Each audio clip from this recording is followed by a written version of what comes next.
So not long after the Civil War, we see that we're starting to start having some more issues. So the Spanish, the country Spain in Europe, the Spanish Empire, they really want to hold on to. They've got Cuba and they've got Puerto Rico, which are both pretty close to Florida. They're down in the Gulf of Mexico, the Atlantic Ocean.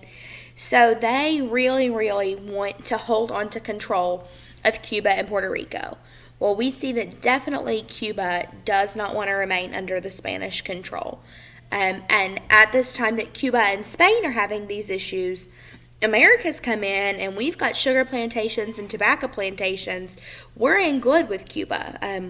They're helping us, we're helping them. We've got a good relationship with the Cubans. So we know Cuba does not want to remain under Spanish control. And so we decide we can help them out. So President William McKinley, he was president at the time. And the Cubans start to revolt against the Spanish. So the Cubans are like, we're done. We've had enough. Well, the Americans decide we can help the Cubans out. We can back them up. So they send a ship down the USS Maine.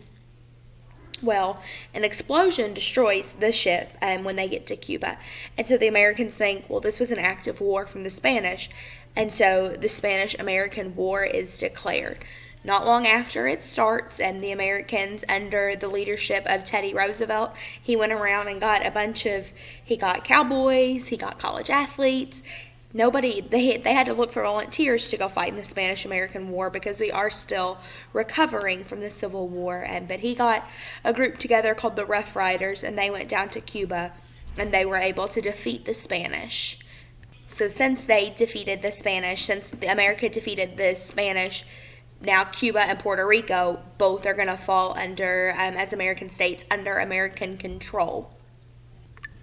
So they've gotten now Cuba and Puerto Rico, where they're free from the Spanish, but America decides the Spanish have the Philippines, which is over in Eastern Asia, and so they send a naval ship to the Philippines and end up opening fire and destroying the Spanish there, so that the Spanish now also have lost control of the Philippines, and America takes control of it.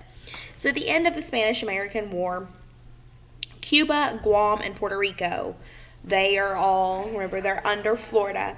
They're all given their freedom from Spain, and the U.S. is like, you're on your own. It's up to you what you choose to do. Well, Puerto Rico and Guam both decided to remain territories of the United States, so they're their own country, but their citizens are considered U.S. citizens.